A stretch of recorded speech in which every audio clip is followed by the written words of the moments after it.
na may temang One Goal, One Extension, Advancing Agriculture and Fisheries for a Food Secure Nation. Sentro ang ATI sa pag-oorganisa ng mga aktibidad at partisipasyon ng mga stakeholders sa buong bansa para mas mapalakas ang extension services sa agrikultura.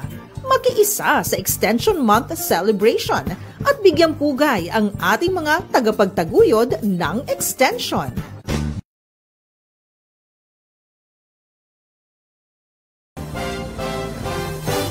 Ang Agricultural Training Institute o ATI ng Department of Agriculture ang nangunguna sa pagdiriwang ng National Agriculture and Fisheries Extension Services Month na may temang One Goal, One Extension, Advancing Agriculture and Fisheries for a Food Secure Nation. Sentro ang ATI sa pag-oorganisa ng mga aktibidad at partisipasyon ng mga stakeholders sa buong bansa para mas mapalakas ang extension services sa agrikultura.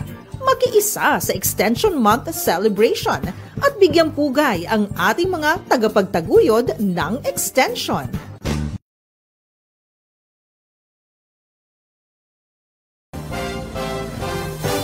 Ang Agricultural Training Institute o ATI ng Department of Agriculture ang nangunguna sa pagdiriwang ng National Agriculture and Fisheries Extension Services Month na may temang One Goal, One Extension, Advancing Agriculture and Fisheries for a Food Secure Nation. Sentro ang ATI sa pag-oorganisa ng mga aktibidad at partisipasyon ng mga stakeholders sa buong bansa para mas mapalakas ang extension services sa agrikultura. Makiisa sa Extension Month celebration at bigyang pugay ang ating mga tagapagtaguyod ng extension.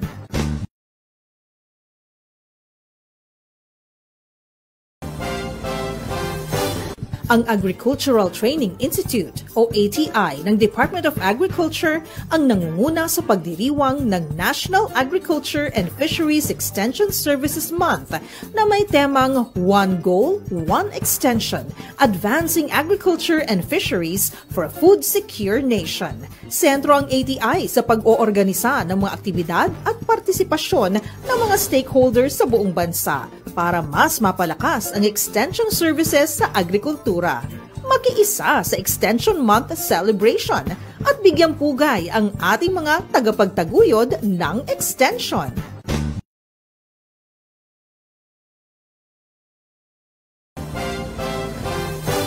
Ang Agricultural Training Institute o ATI ng Department of Agriculture ang nangunguna sa pagdiriwang ng National Agriculture and Fisheries Extension Services Month na may temang One Goal, One Extension, Advancing Agriculture and Fisheries for a Food Secure Nation. Sentro ang ATI sa pag-oorganisa ng mga aktibidad at partisipasyon ng mga stakeholders sa buong bansa para mas mapalakas ang extension services sa agrikultura. Makiisa sa Extension Month celebration at bigyang pugay ang ating mga tagapagtaguyod ng extension.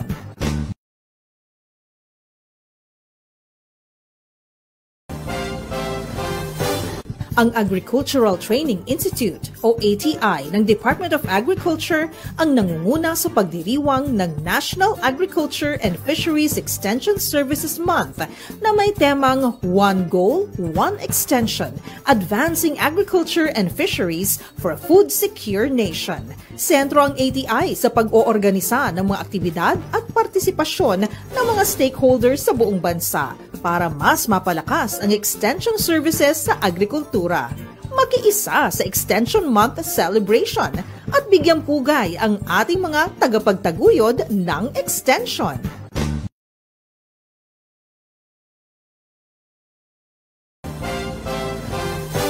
Ang Agricultural Training Institute o ATI ng Department of Agriculture ang nangunguna sa pagdiriwang ng National Agriculture and Fisheries Extension Services Month na may temang One Goal, One Extension, Advancing Agriculture and Fisheries for a Food Secure Nation. Sentro ang ATI sa pag-oorganisa ng mga aktibidad at partisipasyon ng mga stakeholders sa buong bansa para mas mapalakas ang extension services sa agrikultura.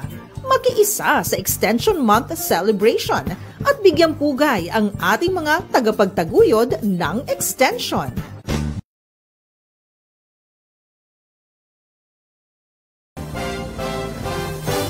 Ang Agricultural Training Institute o ATI ng Department of Agriculture ang nangunguna sa pagdiriwang ng National Agriculture and Fisheries Extension Services Month na may temang One Goal, One Extension, Advancing Agriculture and Fisheries for a Food Secure Nation. Sentro ang ATI sa pag-oorganisa ng mga aktibidad at partisipasyon ng mga stakeholders sa buong bansa para mas mapalakas ang extension services sa agrikultura. Makiisa sa Extension Month celebration at bigyang pugay ang ating mga tagapagtaguyod ng extension.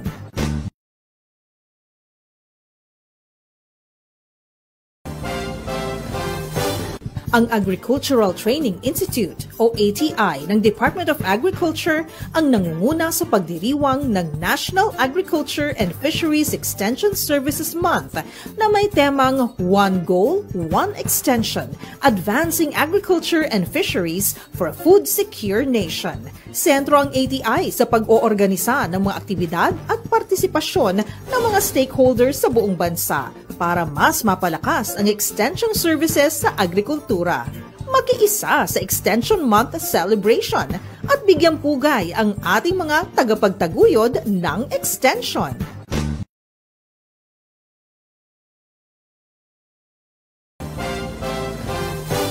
Ang Agricultural Training Institute o ATI ng Department of Agriculture ang nangunguna sa pagdiriwang ng National Agriculture and Fisheries Extension Services Month na may temang From agricultural extension services to trainings for every walks of life, we raise the bar in innovation and environmental stewardship, committed to giving you excellent extension services beyond boundaries.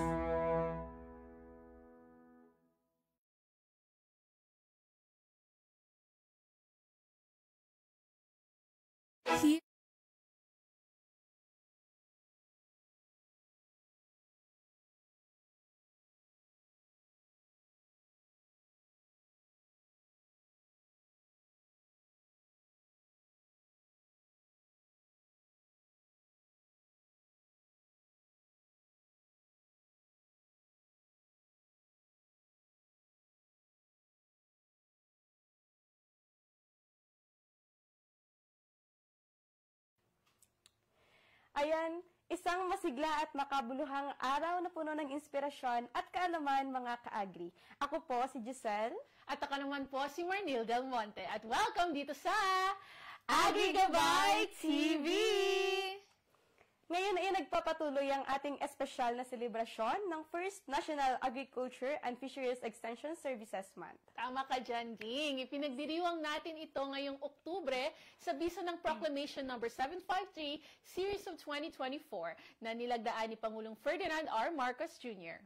At ang temang One Goal, One Extension, Advancing Agriculture and Fisheries for a Food and Secure Nation ay paalala sa ating lahat na iisa ang ating layunin ang pag-unlad ng agrikultura at pangingisda tungo sa isang bansang may sapat, ligtas at masaganang pagkain. Layunin din ng buwan na ito na pag-ibayuhin ang ugnayan ng extension workers, partners at stakeholders upang mas mapaigting ang ating serbisyo para sa mga magsasaka at mangingisda sa ating bansa. At ngayong araw mga ka-agri, excited kaming ihatid sa inyo ang Week 2 ng AgriGabay TV Webinar Series na may temang Strengthening Youth and Women Participation in Agriculture. Isang napapanahong usapin dahil tunay na mahalagang papel ang ginagampanan ng kabataan at kababaihan sa pagpapaunlad ng sektor ng agrikultura. Kaya't siguraduhing makinig hanggang sa dulo dahil marami tayong matututunan mula sa ating espesyal na panauhin mamaya. Pero bago ang lahat, batiin muna natin ating mga masusugid na tagapanood mula sa iba't ibang panig ng Region 12 at BARM at sa ibang lugar pa dito sa Pilipinas. Yes, sa tingin. Ayun, nagpapa-shoutout ang aming head, our OIC Chief of ISS na nasa Jansan ngayon, Sir J.L. Auman. Good afternoon po, happy watching! Ayan po, watching din from La Granja, Negros Occidental, si Ma'am si Sir Andrew Barakia. Hello, sir. Good afternoon daw, sabi ni Ma'am Yancy Malana. Good afternoon din po sa inyo. Happy watching. Watching din from Marahan, Marilog District, Davao City. Maayong hapon, Ma'am Jessica May Agdepa Ansudo. Ayan, watching din po from Puerto Princesa City, Palawan, si Ma'am Laura Lane M. Gabinete. Ayan, good afternoon sa iyo, ma'am. May nanonood din ging from Valencia City, Bukidnon. Good afternoon, Leros June Villafranca. Happy watching po sa inyo. Ayan, kasama din po natin ngayong hapon na nanonood si Sir Buksit General from Midsayap, North Cotabato. May hey, shout out! Shout out dyan sa manonood natin. Sir Jeric John Mabanag and the Gear. Good afternoon po. At ayan din po, nanonood din from University of Southern Mindanao, si Theodore Philip Ferraren. Shout out din po. Ayun. Nag-good afternoon din yung ating resource speaker kaninang morning, si Sir Chofilo Humawan Jr. Good afternoon, sir. So if meron po kayong mga katanungan sa ating webinar kaninang morning, meron niyo pong i-comment dahil nanonood po ang ating resource speaker. Yes po. Ayun. Good afternoon din watching from Canavid, Eastern Samar, Maritas Eclipse. Ayan, watching din po si Sir Jared Roquero from Malagap, Banisilan. Hi, sir. Good afternoon po. And from Matalam, Cotabato, Raja Nyala. Hi po. Good afternoon.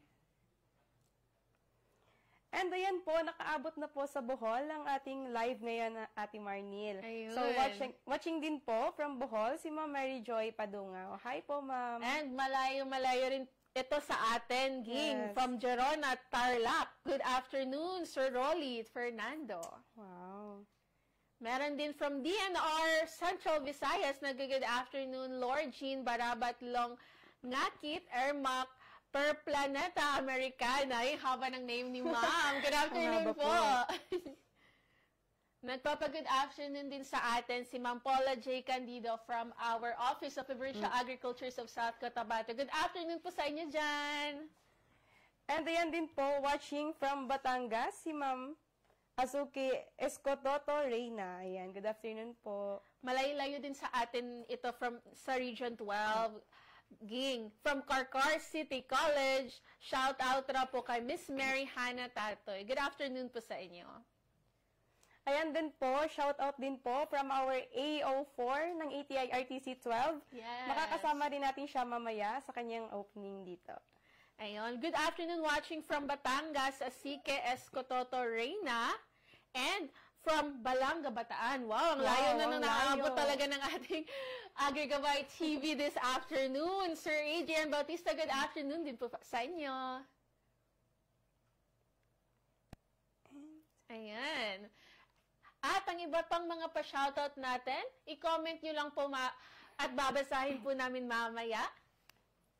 Okay? Ayan, i-comment ninyo kung saan kayo nanonood at kung anong commodity o proyekto ang inyong pinagtutunan ngayon. Huwag ding kalimutang mag-fill out ng ating online registration form na nakapin sa comment section. Tandaan po natin ating mga masugid na nanonood ngayon, magsasara ang ating registration form kapag nagsimula ang diskusyon ng ating resource speaker. Kaya po, mag-register na po kayo sa ating comment pin down below. Kaya bilisan niyo po, mag-register na. At pagkatapos po ng webinar, huwag kalimutang sagutan ng evaluation form po natin. Dahil makakatanggap po tayo ng e-certificate kapag natapos po natin ang evaluation form. At para formal nating buksan ang ating programa, pakinggan muna natin ang mensahe ng ating butihing kalihim ng kagawaran ng pagsasaka, Honorable Francisco Kiko Cho Laurel Jr. Ngayong Oktubre, sama-sama natin ipagdiriwang ang kauna-unahang Agriculture and Fisheries Extension Month sa temang One Goal, One Extension, Advancing Agriculture and Fisheries for a Food Secure Nation. Magbibigay-pugay tayo sa napakahalagang papel ng extension services sa buhay ng ating mga magsasaka at mangingisda. Sa ating mga extension workers and partners, maraming salamat sa inyong walang sawang serbisyo. Kayo ang nagsisilbing tulay upang makarating sa mga komunidad ang makabagong teknolohiya, kaalaman at oportunidad. Dahil sa inyo, mas nagiging matatag at maunlad ang sektor ng agrikultura at pangingisda. Hinihikayat ko ang lahat na ipagdiriwang natin at suportahan ang extension initiatives sa kanya-kanyang lugar at bawat seminar, training at programa ay hakbang tungo sa mas mataas na kita, mas maayos na kabuhayan, at magligtas supply ng pagkain para sa ating buong bansa. Muli, saludo ako sa ating extension workers, mga tunay na katuwang sa pag-angat ng agrikultura at pangingisda sa ating bansa.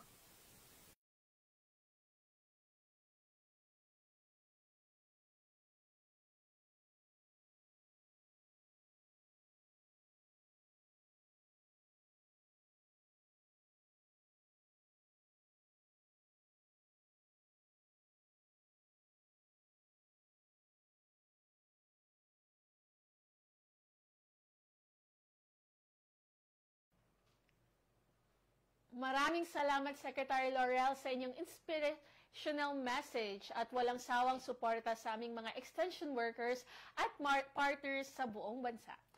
Tunay ngang ang extension ay puso ng pag-unlad sa agrikultura. Nagbibigay kaalaman, teknolohiya at pag-asa sa ating mga magsasaka at mangingisda. Ngayon naman pakinggan natin ang pagbungad ng mensahe ng ating Admin Officer 4 dito sa ATI RTC 12, Ma'am Jayan and Magana. Ang Agricultural Training Institute o ATI ng Department of Agriculture ang nangunguna sa pagdiriwang ng National Agriculture and Fisheries Extension Services Month na may temang One Goal, One Extension, Advancing Agriculture and Fisheries for a Food Secure Nation. Sentro ang ATI sa pag-oorganisa ng mga aktibidad at partisipasyon ng mga stakeholders sa buong bansa para mas mapalakas ang extension services sa agrikultura. Makiisa sa Extension Month celebration at bigyang pugay ang ating mga tagapagtaguyod ng extension.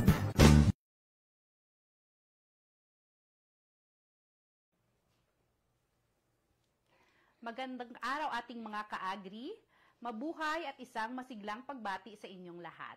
Sa ngalan ng aming National Director, Director Remelin R. Cotter, Deputy Director Ms. Antonieta J. Arceo, OIC Center Director Dr. Jessie Bibildea at OIC Assistant Center Director Ms. Hanadi Gamad Pompong, kami po ay taus-pusong nagagalak na makasama kayo sa isa na namang makabuluhang edisyon ng AgriGabay TV webinar live sa ating Facebook page ngayong October 20, 2025. At ngayong taon po, ating ipinagdiriwang kauna-unahang National Agriculture and Fisheries Extension Services Month, no? Alinsunod sa Proklamasyon number 753 Series of 2024 na nilagdaan ni Pangulong Ferdinand Marcos Jr. na may temang One Goal, One Extension, Advancing Agriculture and Fisheries for a Food Secure Nation. So layunin nitong bigyan diin ang napakahalagang papel ng extension services sa patuloy na pag-unlad ng kabuhayan ng ating mga magsasaka, mangingisda at mga komunidad na ating pinaglingkuran. So sa pagdiriwang nito, ating pinaparangalan ang ating mga extension workers at katuwang sa sektor na patuloy na nagbabahagi ng kaalaman, teknolohiya at inspirasyon na tunay nga naman na sandigan ng pagbabago at pag-asa ng agrikultura. So ang ating paksa ngayong araw, no, it's strengthening youth and women participation in agriculture ay napapanahon. Sa pamamagitan ng pagpapalakas ng kabataan at kababaihan sa agrikultura, nagbubukas tayo ng mas maraming oportunidad para sa inobasyon, pagkakapantay-pantay at mas matatag na kinabukasan sa sektor. Sa ngalan ng Agricultural Training Institute, Regional Training Center 12, kami po ay nananatiling tapat sa aming layunin na maghatid ng makabuluhang kaalaman at serbisyong nagbibigay ng pag-asa, oportunidad at pag-unlad sa bawat komunidad. Sama-sama nating itaguyod ang diwa ng temang One Goal, One Extension. May isang layunin, may isang serbisyo para sa isang masagana at ligtas na agrikultura at pangingisda. Mabuhay po ang ating mga magsasaka, mangingisda, kabataan, kababaihan at lahat ng extension workers sa bansa. Muli po, maraming salamat at ating simulan ang ating programa ngayong hapon. Maraming salamat po.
Ayan, maraming salamat po, Ma'am Gian, sa napaka-inspirasyong mensahe.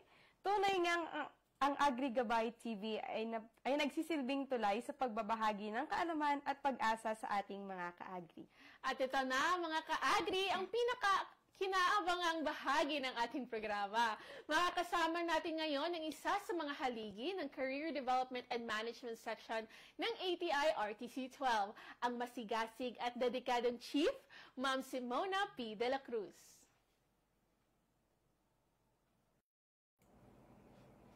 Sa lahat po ng ating tagapakinig sa mapagpalang hapon ng October 20, binabati ko po kayo ng isang napakagandang hapon. Maraming salamat po sa pagsali po sa aming AgriGabay TV webinar. Nandito po tayo sa webinar Series 2 at ang topic po natin ay tungkol sa ang talagang topic po natin ngayong araw na ito ay Strengthening Youth and Women Participation in Agriculture. So, sana kasama po naming nakikinig in celebration of the National Agri-Fisheries Extension Month. Lahat po ng ating extension workers all over the Philippines, kasama na po yung mga nasa labas ng bansa. At syempre po, dahil pinag-uusapan natin ang ating mga kabataan ngayon, sana po bukod sa mga agricultural extension workers dito sa ating bansa, ay may mga kasama rin po tayong makikinig ngayon na mga kabataan at ang kanilang mga magulang. Gusto ko pong umpisahan ito sa panawagan ng ating Pangulo, President Ferdinand Bongbong Marcos Jr., na kailangan natin ng new breed of farmers. Ang ibig pong sabihin nito ay mga kabataan. Kabataang kalalakihan at kabataang kababaihan.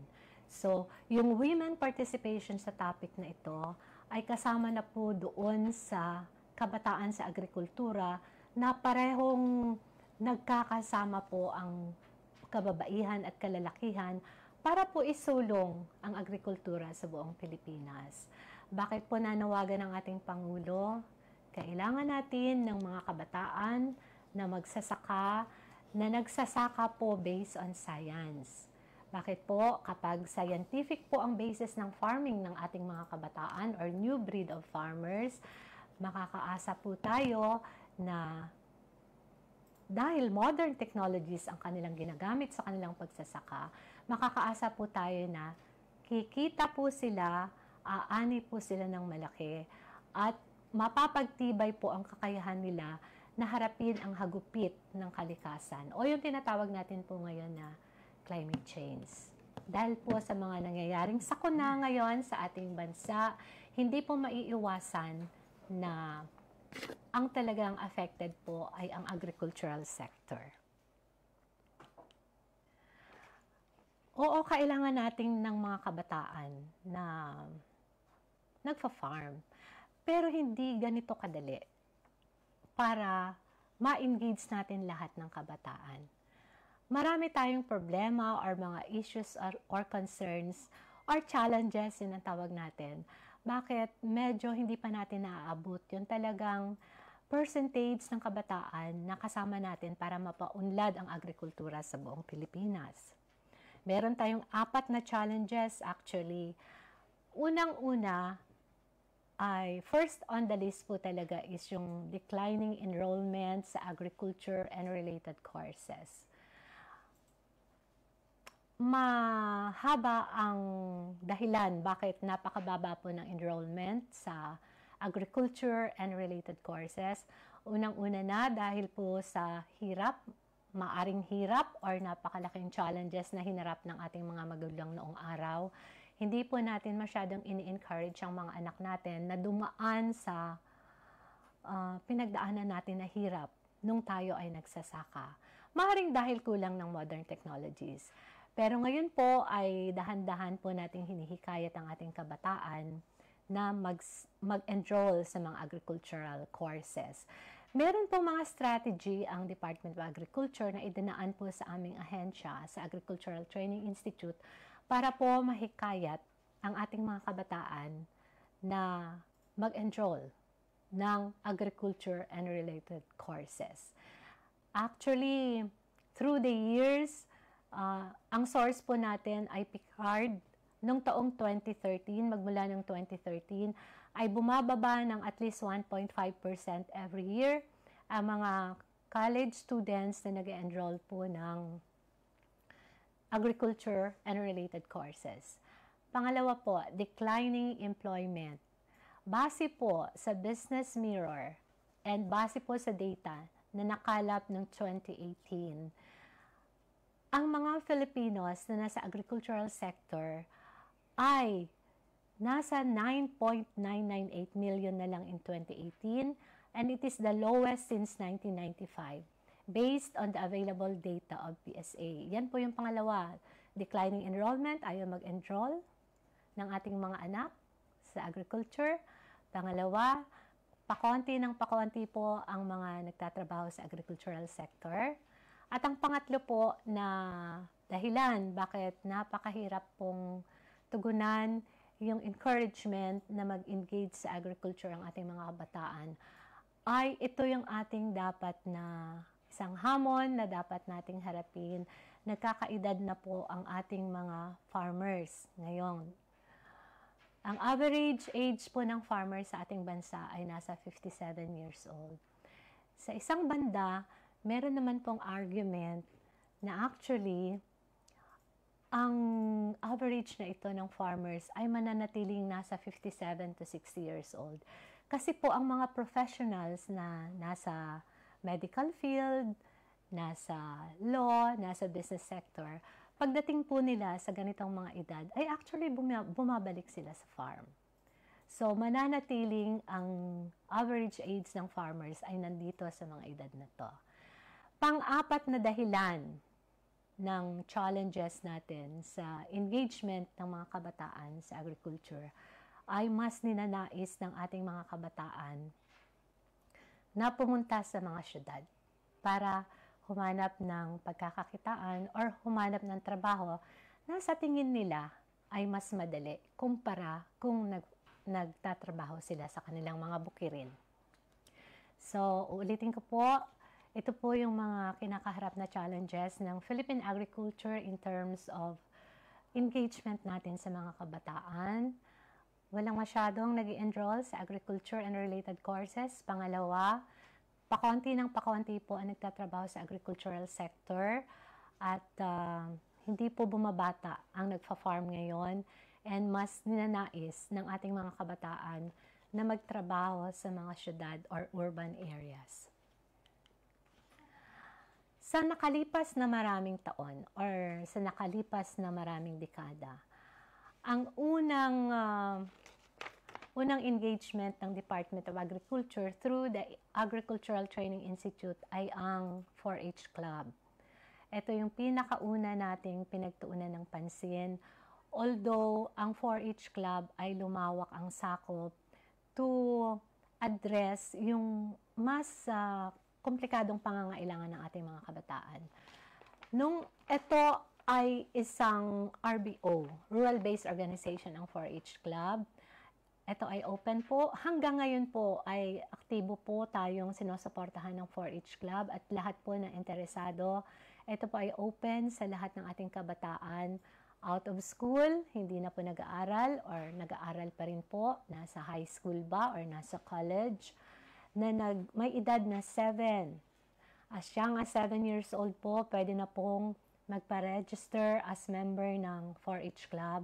Hanggang 30 years of age po, for as long as single ay pwede pong maging member ng 4-H Club. At ito ay isang magandang avenue para po umunlad po yung farm family kasi may kasama po tayo sa ating pamilya na nag-aaral tungkol sa modern farming at na ibabahagi po sa ating mga magulang. Kung tatanawin po natin yung statistics ng 4-H Club of the Philippines, sila po ay tinitrain po ng ATI, hindi lang po ng Agricultural Training Institute, kasama na po ang ibang government agencies, hindi lang po DA, ATI, ibang agencies po. Sila po ay tinitrain on leadership, organizational strengthening, and other capacity development activities. Ito po always ang ating advocacy sa pagsulong or pagsuporta sa 4-H Club ay always po in partnership with local government units at ang ATI with LGUs ay nagbibigay ng assistance lalong-lalo na po sa pag-organize ng ating young farmers para sila ay maging isang 4-H Club. As of 2022, meron na pong members ang 4-H Club of the Philippines na around 63,366. I hope that after 3 years, ito po ay nadagdagan. Nasabi ko kanina na nag-focus po tayo sa 4-H Club. Nag-umpisa po ang ating mga gawain at assistant sa 4-H Club. Pinalawak po natin ito bukod sa nabanggit natin na nagbibigay tayo ng training sa mga members ng 4-H Club. Meron po tayong tinatawag ngayon na hindi na exclusive sa 4-H Club members ang assistance po ng DA at saka ng ATI. Binago na po, hindi naman po na bago, kundi nag-expand po tayo into acknowledgement of other young farmers, whether member po ng 4-H Club or hindi. As long as nasa category po kayo ng young farmers, ay kasama po kayo sa sinusuportahan ng ATI. Meron po tayong at least 8 programs na sumusuporta po sa ating mga young farmers. Unang-una na, nabanggit ko kanina sa 4-H Club of the Philippines. Meron po tayong mga training programs and services. Pangalawa po, meron po tayong international exchange programs. Pangatlo, meron tayong scholarship grants po sa anak po ng farmers and fisher folks and coconut farmers. At meron po tayong na-migrate na rin po natin yung ating mga kabataan into Learning Site for Agriculture or LSA. Pang-apat po yun. Pang-lima po, ay may program din po tayo sa ating mga kabataan pagdating sa pagbibigay ng access sa learning and product hubs. Bukod po dyan, another platform po ay pwede pong matuto, kumita, gumaan ang buhay, pag nag-aral po sa e-extension program for agriculture and fisheries na nasa amin po sa Agricultural Training Institute. Pinakabago po ngayon na nai-involve po ang ating mga kabataan ay tungkol sa Urban Agriculture Program, and pag-uusapan din po natin later ang other program and support services.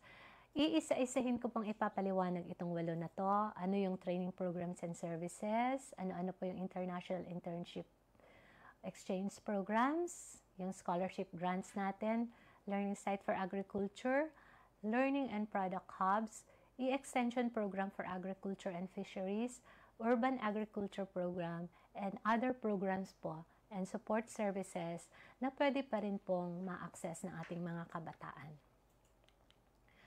Sa training programs po, number 1, nag-o-offer po ang ATI ng production technologies anchored on climate-smart agriculture and value chain approach.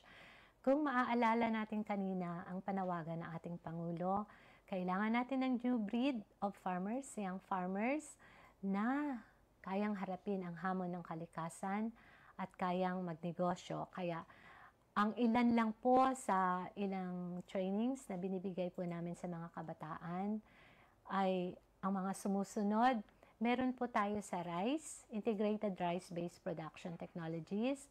Nag-offer din po tayo ng training on diversified farming technologies. Kasama rin po rito ang corn and cassava byproducts utilization para po maturuan silang mag-engage sa processing. Para maalagaan po ang ating kalikasan, Mother Nature, nagtuturo din po ang ATI ng Organic Agriculture Technologies.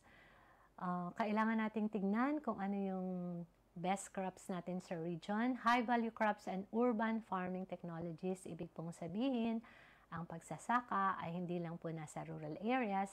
Kahit po tayo ay nasa urban communities, like nakatira tayo sa city, na maliit ang ating espasyo, pwede pa rin po tayong mag-engage sa farming. Dahil po sa mga health concerns, nagtuturo na rin po ang ATI ngayon ng good agricultural practices.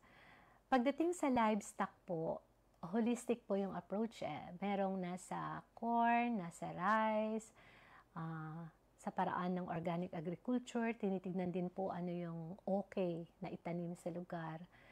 Ang livestock technologies po ay hindi po namin kinakalimutan. Meron po tayong artificial insemination for swine, sustainable pig farming, dairy production and processing, and native chicken. Meron din po tayong training programs na naka-focus sa product development and food processing, especially po sa fruits, lalo na pag may excess harvest tayo, and vegetables, meat, and fish. Katuwang natin sa modernization. Pag pinag-usapan natin ang modernization, pinag-uusapan po rin po natin ang farm equipment. So kasama rin po sa ino-offer ng ATI na training programs ay farm machinery operations and maintenance. Bukod po sa production technologies, ang ATI din po ay nagpapatupad ng Farmers Field School sa iba't ibang banner programs, livestock, corn, organic agriculture, and corn. Yun po. Pumunta po tayo sa agripreneurship. Under din po ito sa training programs. Ang paniniwala ng iba para po tayo kumita ng mas malaki, umasenso po ang farming community sa Pilipinas, wag po tayong manatiling nasa production side only. Kaya ang ATI ay nagtuturo din po at nagbibigay ng trainings pagdating sa agripreneurship. Paano po ba magnegosyo out of agriculture? Ang aming banner program po ay ang Farm Business School. Ito po ang aming banner program ngayon. Tinuturo po dyan sa Farm Business School ang financial literacy, basic recording, simple bookkeeping, farm business development, financial management, project proposal development. Kasi pagkatapos po na mag-aral tungkol sa pagnenegosyo, kung kailangan natin ng suporta, hindi lang mula sa ATI, sa DA, DOST or DTI, tuturuan din po kayong paano gumawa ng project proposal para maka-access po kayo ng either grant or funding. Sa mga baguhan nating kabataan na gusto magnegosyo, meron po tayong programa na tinatawag na Kapatid Agri-Mentor Me Program. Ito po ay natapos na sa ATI pero patuloy po itong ini-implement ng Department of Trade and Industry. Pwede po kayong makipag-ugnayan sa mga Go Negosyo Centers ng DTI sa inyong mga munisipyo. Hindi lang po natin pinag-uusapan sa training programs ang tungkol sa pagiging magaling sa pagfa-farm. Nilagyan din natin ito ng social aspect. Magaling ka mag-produce, magaling kang magtanim, magaling kang magnegosyo, pero kailangan natin para ma-sustain yung negosyo natin or your farming community, kailangan po nating matuto paano po yung magpatakbo ng negosyo, leadership, kung may mga tauhan ka, kung nagja-generate ka ng employment, paano po i-manage ang isang negosyo. Kasama po yan, isa po yan sa isang social technology na itinuturo po namin para maging sustainable po yung naumpisahan ng ating kabataan na Mula sa pagsasaka, simpleng pagsasaka, nagnegosyo, at pupunta tayo sa pangatlong segment, yung paano ba i-maintain ang isang negosyo mula sa pagsasaka. So, tuturuan din po sila ng tungkol sa team building. Kailangan natin ng team building, hindi lang po no man is an island. Sabi nga nila, may negosyo ka, pero kailangan ka makipag-usap sa iba't ibang tao.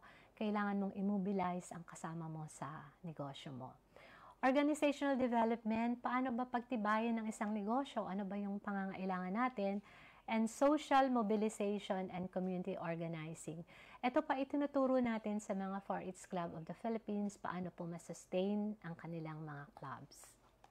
Yan po ang ating number 1. Another number 1 on training programs. Meron po tayong tinatawag na Digital Farmers Program or in short, DFP. Ito po ay may 4 na components, Farm Learn, Farm Tech, Farm Connect, at Farm Seal. At meron po siyang 3 categories, DFP 101, DFP 102, and DFP 103 para lang po sa pagpapalay. Hindi ko na po ipapaliwanag isa-isa itong tungkol sa DFP kasi ang pangatlo po nating webinar series ay tungkol sa DFP. Ang mahalaga po, alam niyo po na meron po kaming training programs, Digital Farmers Program, na kung saan ay matututo rin ang ating mga kabataan sa mas advanced. Ayun bang, itong Digital Farmers Program po kasi ito yung paraan ng ating mga kabataan na makisama sa agos ng modern technology. Paano ba gamitin yung mga apps? Mga ganun po. Dumako naman po tayo sa scholarship grants. For the last 3 or 4 years, meron po kaming tinatawag na Educational Assistance for the Youth in Agriculture. Short for Easy Agri. Ito po ay scholarship grant na binibigay po sa mga kabataan, especially po yung mga anak ng maliliit nating magsasaka at mga fishers, no? Para mag-aral tungkol sa agriculture. So, ito po ay binibigay namin sa mga kabataan, mga kabataan na anak na ating mga farmers at magsasaka at mangingisda na interesadong mag-enroll sa agriculture, fisheries, and other agri-related fields. Ang mga example po nito ay BS Agriculture, BS Agricultural and Biosystems Engineering, pwede rin po silang mag-enroll sa BS Fisheries, BS Agribusiness, Forestry and Natural Resources courses. Pwede rin po silang mag-enroll sa Environmental Science courses and other agri-related courses including Veterinary Medicine. Hindi lang po naka-focus dito sa mga nabanggit ko na courses ang pwedeng kunin as courses ng mga scholars natin sa Easy Agri. Kung titingnan natin ang statistics ng Easy Agri, magmula nung naipatupad po ang Easy Agri, meron po tayong 3 batches. Actually, nasa batch 3 na po tayo. Lahat po ng nasa batch 1, nakapagpag-graduate po tayo ng 17. Kasalukuyan pong ongoing po ang mga grantees natin for batch 2 and batch 3. Sa batch 2 po, meron tayong 12 na nag-aaral pa at 4 po na nakatapos na sa batch 2. Samantalang po ang batch 3 ay meron tayong 15 na scholars. Ano po ba ang tinatanggap ng isang Easy Agri Scholar or Easy Agri Grantee? Matatapos na po ang ating batch 3 by 2027. Hindi po kami sigurado kung magkakaroon po ng second salvo ang Easy Agri, pero sana meron pa po kasi ito po yung na-enjoy ng batch 1, batch 2, batch 3. Na-enjoy ng batch 1, kasalukuyang ina-enjoy ng batches 2 and 3. Meron pong monthly stipend na 8,000. Meron din po silang learning materials na 1,500 per SEM. Binibigyan din po sila ng connectivity allowance na 500 per month sa loob ng 10 buwan per school year. Magbibigay din po ang Easy Agri grant ng 10,000 for research allowance. At pag nag-graduate po, yung ating mga grantee ay makakatanggap po sila ng 3,000. At bukod po dyan, habang nag-aaral po sila, ay meron silang gadget assistance na 15,000. Kapag nag-decide po sila na mag-enroll sa mga TESDA courses, NC2, sila po ay bibigyan ng assessment fee na as much as 1,500. Hopefully, tapos na po yung aming search at kasalukuyan pong nag-aaral at magtatapos po yung batches 2 and 3. Hopefully, magkakaroon tayo ng second set ng ating Easy Agri Scholars after po matapos po or mag-graduate ang ating batch 3. Yan po ay pinapadala natin. Ito ay classroom learning, itong Easy Agri. Okay, labas po tayo sa classroom. Meron po kaming tinatawag na international exchange programs. Ito na yung pangatlo sa ating mga program services para sa ating mga kabataan. Sa kasalukuyan po, meron kaming internship program sa Taiwan, meron po sa Japan, at ang pinaka-latest po namin ay sa Israel. Isa-isahin po natin yan. Ito po ay ongoing. Kung nabanggit ko kanina na aantayin natin ang sunod na kabanata ng Easy Agri Scholarship Grant. Ito pong tatlong internship programs na ito, international exchange programs, ay ongoing po ito at tinitingnan po natin na ito po ay tuloy-tuloy. Sa Taiwan po, ito po ay with tie-up po sa MECO, Manila Economic and Cultural Office, and Taipei Economic and Cultural Office, TECO. Kasi ang i-announce ko na lang po na may deadline po kami for this batch ng Taiwan sa October 24. Kung sino man pong mga magulang at mga kabataan ang nakikinig po sa araw na ito, meron pa po kayong 4 na araw para mag-submit ng inyong applications.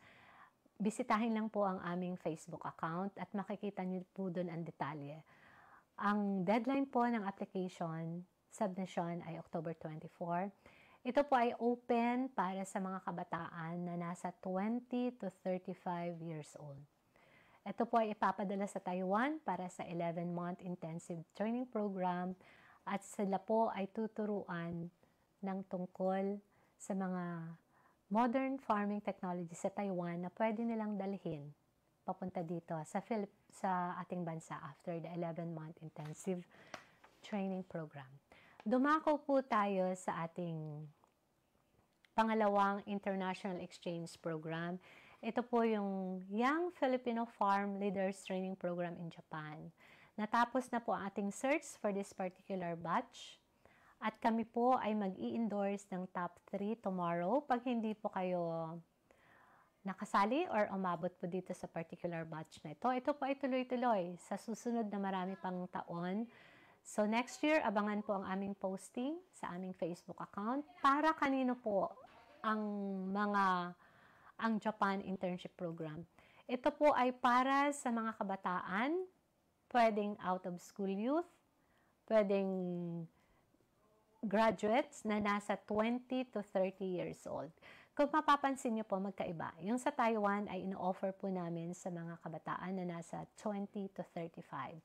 Pagdating po sa Japan, ito yung mga kabataan na nasa 20 to 30 years old. Okay?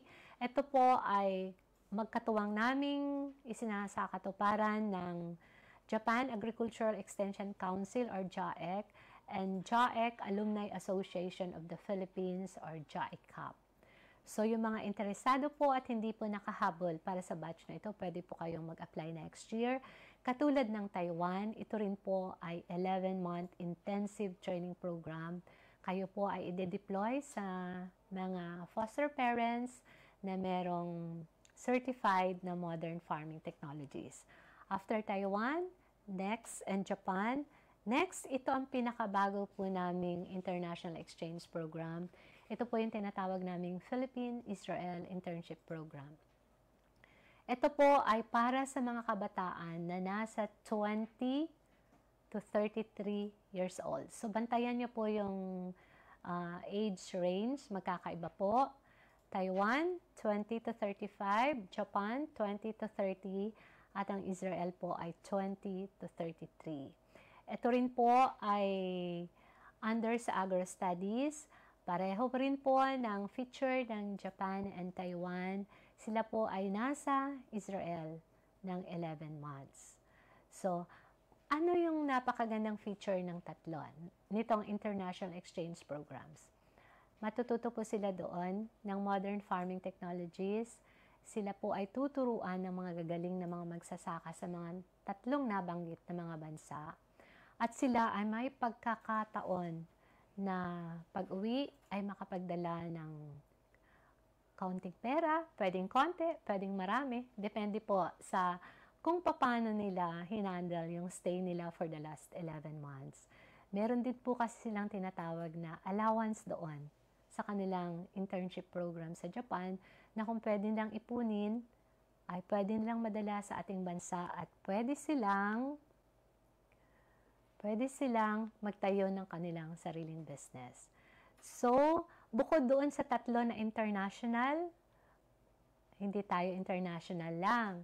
Meron din tayong scholarship grants sa organic and corn farming. Ito naman po ay 9 na buwan na ide-deploy sa mga Class A farms.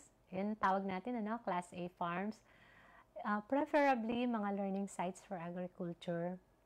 Itong mga bata na ito ay pipiliin natin through a competition, through a call for application.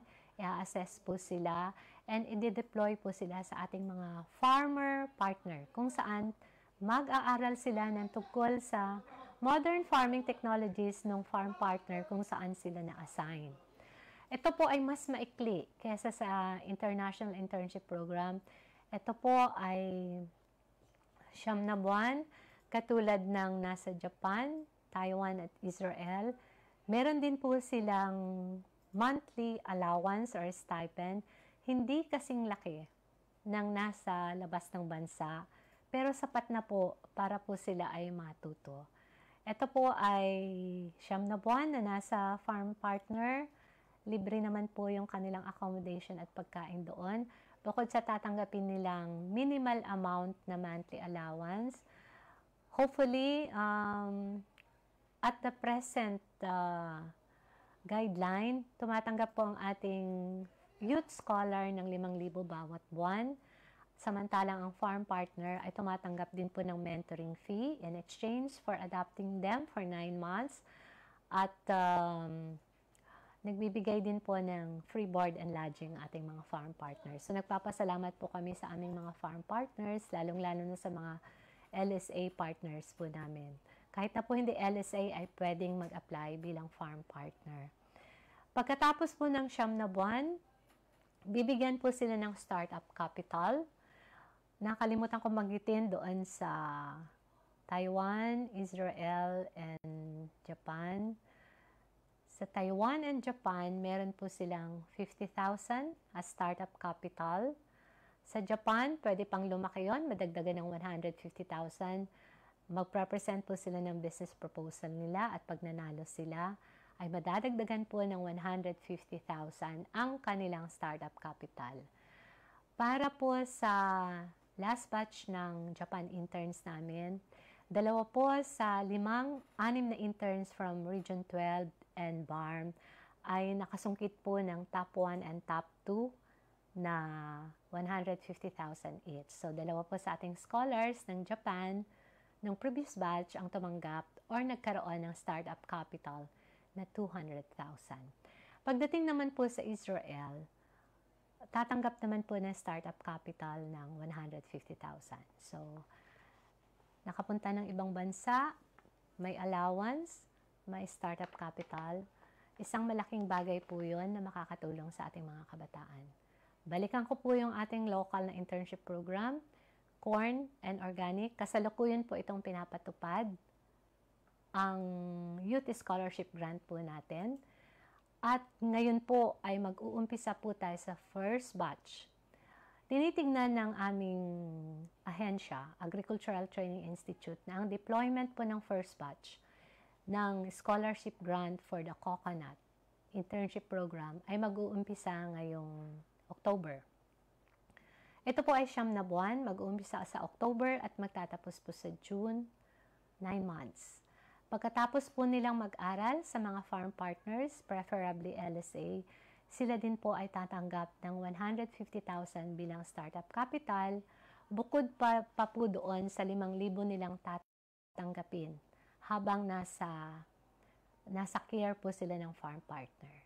So yan po yung ating scholarship grants, international and local.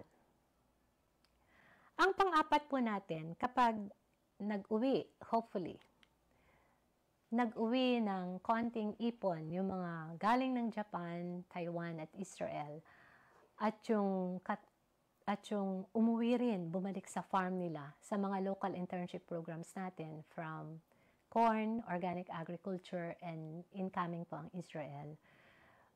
At sila'y nakapagpundar or na ayos nila ang kanilang farm, pwede po silang mag-apply bilang isang learning site for agriculture.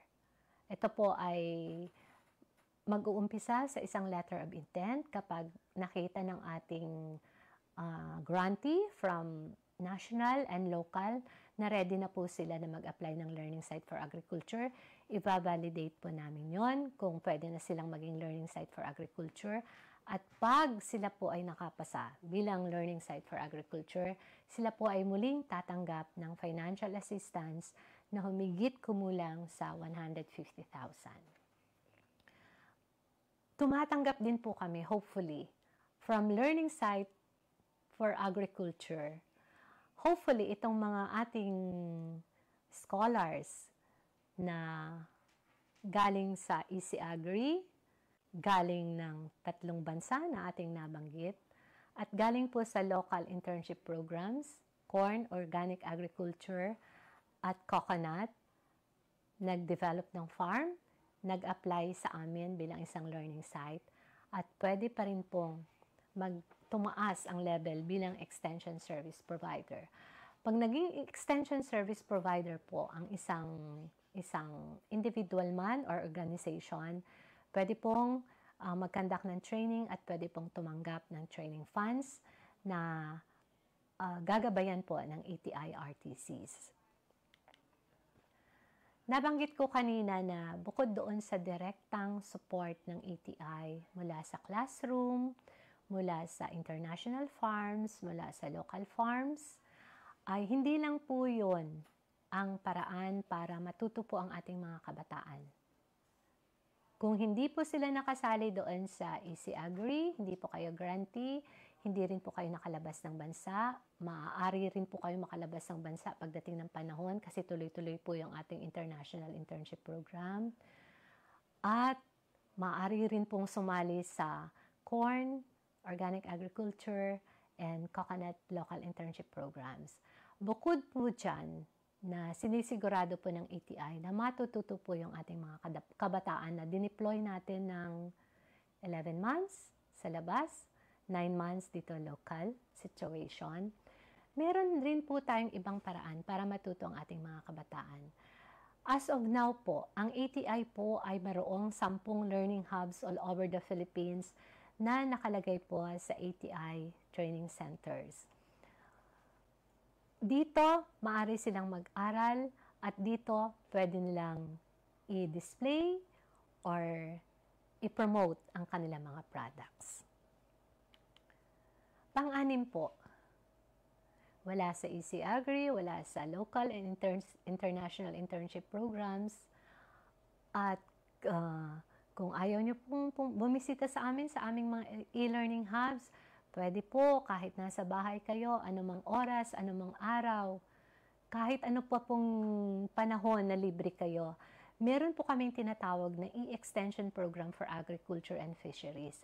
Sa kasalukuyan po, meron po kaming 76 free online courses na nakafocus po sa crops, livestock, fisheries, and aquaculture. Meron din pong social technology and sustainable agriculture. Basta meron lang po kayong internet connectivity, pwede po kayo mag-login sa aming portal sa ATI at kayo ay gagabayan po. Very easy po ang pag-aaral ng aming online courses at pag nakatapos po kayo, automatic po kayong mabibigyan ng e-learning certificate. Bukod po sa e-learning na pwedeng kahit saan, meron din po tayong tinatawag na e-farming. Ito po ay sinasakatuparan sa pamamagitan ng tinatawag nating FBAS or Farm Business Advisory Services via the Farmers Contact Center. Ito po yung numero na kailangan yung tawagan or i-text. Pag may mga papel po kayo dyan, 0920-94-62474. Ito po ay sasagot sa inyo anytime na may mga concerns kayo at sila rin po ang magbo-broker ng mga information na kailangan ninyo. Kung sakali pong wala po sa ATI yung mga kasagutan ng hinahanap nyo, ay binobroker po ng ATI yung mga concerns nyo pagdating sa technology, pagdating sa mga concerns nyo, kung ano po yun. At sa e-extension po, e-learning, una yon, pangalawa, e-farming, pangatlo po ay webinars on various agricultural technologies. Ito pong ginagawa natin ngayon ay isang webinar. Webinar na ang hangarin po ay makapagsiwalat kung ano yung mga opportunity na nakaabang para sa mga kabataan natin na willing or interesadong maging isang katuwang namin para mapaunlad po ang agrikultura sa ating bansa. Pangatlo po, sa mga programs and services natin, meron po tayong tinatawag na Urban Agriculture Program. Ito po ay under NUPAP at nakabase po ito sa mga schools and communities. Ang ibig pong sabihin ng NUPAP are National Urban and Peri-Urban Agriculture Program. So, sa kasalukuyan po ay may mga areas tayo at naka-receive ng mga assistance under NUPAP. As of this time, titignan natin yung stat natin, nakalagay dito sa number 7. Pagdating po sa e-learning, balikan po natin yung e-learning natin kung saan nabanggit ko po kanina na may 76 online courses. As of, hindi ko alam kung hanggang kailan to, pero as of this report, meron po tayong 26,324 enrollees. At out of this ay graduate po yung 23,527. At sa kasalukuyan po, dahil inaayos po namin yung aming online courses, meron po tayong 25 ngayon na active po yung maa-access. So that's number 7. Punta po tayo sa other programs and services na maaaring hindi nakatuon lang sa ating mga kabataan na mag-uumpisa sa pagsasaka, or nasa kalagitnaan, or paakyat na siya. Ito po ay katuwang natin na programa na makakatulong kasi ito ay advisory services. Katulad ng Rice Crop Manager Advisory Services. Ito po ay katuwang naming pinapatupad kasama ng mga taga-LGUs at makikita dito yung mga based sa particular circumstances ng inyong pagpalayan, kayo ay makakatanggap ng mga recommendations para umani ng mas malaki. Or, maani nyo yung target nyo na yield kung inyong susundin yung recommendation pagdating sa planting distance, pagdating sa fertilization. Punta po tayo sa number 8 pa rin, knowledge products. Okay. Meron tayong estudyante sa eskwelahan, meron tayong estudyante abroad and local, meron tayong nag-aaral sa e-learning, merong bumibisita sa e-learning hub. Eto pa, kung gusto nyo po ay pwede rin po kayong bumisita po sa mga FIT centers, FIT kiosk, kung saan ay sa inyong mga lugar. Marami po tayong mga LGUs and LSAs kung saan may mga FIT centers and FIT kiosks po tayo kung saan po yung mga knowledge products ay libre nyo pong matatanggap at hiingin. Bukod po dyan, may partner din po tayo sa various media, radio and TV, kung saan tinatalakay po kung paano kumita ng malaki pagdating sa pagsasaka.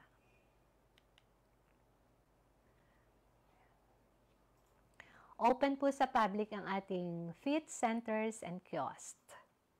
At itong mga feed centers and kiosks po natin, maaring ang target nito ay mga magsasaka, pero mas magandang pumunta rin po ang ating mga kabataan at subukan nyo pong manghingi ng mga leaflets, brochures of your interest kung saan po kayo papuntang pagsasaka. Ito po ay open, anytime po ay pwede kayong pumunta. At yung mga recipients po ng feed centers and kiosks ay sinisigurado po ng ATI na equip po sila ng mga materials, brochures na kung kakailanganin po ng ating mga farmers ay pwede silang bigyan. Meron po rin po tayong mga computers kung saan pwede silang mag-access. Meron din po tayong social media account. Pagdating po sa ATI-RTC in particular, meron na po tayong, tingin ko hindi po ito latest, mas malaki na po ito. Meron po tayong 7 million reach na pagdating sa Facebook natin. Sa Instagram, meron po tayong around 2,425 followers. At sa ating YouTube, meron po tayong subscribers na around 393. At sa X, ay meron tayong 3,201 followers. Ito pong mga binanggit ko ng mga numero, kung hindi pa po kayo kasama rito, ay makibahagi po kayo para po umunlad po ang ating pagsasaka. Particularly po yung ating mga kabataan na hinihikayat nating mag-farm para maging kaagapay ng ating mga magulang, hindi lang ng ating mga magulang para umunlad ang pamilya, kundi para maging kaagapay ng ating bansa, para po tumaas ang kita, umani ng malaki, para po sa future po ng Philippine agriculture. Meron din po tayong tinatawag na AgriTalk. Ito po yung madalas po nating napapakinggan na joint effort po ng ATI at saka ng ibang radio stations. Meron din po kaming mga free seminars na ang intention ay i-highlight po yung opportunity sa agribusiness. Nandito po sa AgriTalk, yung nagfe-feature po tayo, ang ATI, sa pangunguna po ng ATI Central Office, na mga experts. Iniimbitahan po sila para pag-usapan ano yung naging daan nila para sila ay maging umasenso sa kanilang field, ano man po yung tinahak nilang landas sa pagninegosyo sa agriculture. At nagfe-feature din po tayo ng success stories in various agricultural fields para po maipakita po sa inyo at maipaliwanag po sa inyo na may pera sa agrikultura. Pag sineryoso po natin ang agrikultura at saka farming, may pagkakataon po tayo na lumago ang ating pamumuhay. Bukod sa lumago ang ating pamumuhay, dito sa mga AgriTalks na ito ay pinapaliwanag din po ng mga expert at saka mga successful entrepreneurs na merong paraan para gumanda, bumuti ang buhay via farming or agriculture. Meron din po tayong Agri on Air. Ito po yung nabanggit ko kanina na bukod doon sa Manila, yung AgriTalk po is with Manila Bulletin Publishing Corporation. Pagdating naman po sa Agri on Air, meron po tayong Agri on Air na maunlad na Pilipino, kaagapay ng sambayanan, via DZAS. Every Saturday po ito, 5:30 to 6 o'clock ng umaga. Meron din po tayong Agri Ascenso via DZRH at ito naman po ay na-air tuwing Sabado, alas 3 hanggang alas 4 ng hapon. Sana po ay bantayan nyo po ito para bukod doon sa mga na-offer namin na e-learning hubs, e-learning courses, FITS Kiosk, FITS Center. Meron din po tayong Agri on Air via DZ AS and DZRH. May mga school on the air din po kami na pinapatupad sa ATI. Abangan nyo po yan. From time to time po ay minsan nasa rice tayo, nasa corn tayo, nasa coconut tayo. Meron din po tayong nasa livestock. Ito po ay na-air at actually ngayong taon po ay patapos na po lahat yung ating mga school in the air. Pero hindi po yan matatapos ngayong taon kasi ito pong mga Agri on Air na ito nasa 3 stasyon. 2 istasyon sa Metro Manila at maraming stations po dito sa Region 12. Depende po sa ating commodity na pinili. Ito po ay magpapatuloy para po mahikayat po ang lahat, lalo na ang kabataan, na maging isang scientific farmer. Ang intensyon po nito or aim ng mga advokasya na to at mga activities ay umasenso po tayo sa agriculture. So, kung nanawagan po ang ating Pangulo sa ating mga kabataan na magsaka, maging magaling sa pagsasaka, labanan ang hapon ng panahon, kami naman po sa ATI, RTC 12, hinihikayat po namin lahat ng young farmers na makibahagi po sa mga programs and activities na para po sa inyo. Manatili pong nakatutok po sa aming Facebook account at sa aming other social media accounts para po kayo ay makaagapay sa mga bagong offerings po namin. In this way po, pag tumutok po kayo sa mga programa na ito, alam nyo rin po paano ma-access yung mga opportunities na para sa inyo. Minsan po kasi, napakarami kong binanggit na mga programs and services para sa kabataan. Hindi lang po umaabot sa inyo dahil siguro wala tayong pagkakataon na malaman. So, lahat po ng mga extension workers at saka mga magulang na nakatuon sa programa natin ngayon, sa mga kabataan, whether nag-aaral po kayo ngayon sa mga universities or sa mga kabataan natin na nagdesisyon na ayaw nang ipagpatuloy ang pag-aaral sa kolehiyo, meron pa pong pag-asa para sa inyo, para matuto.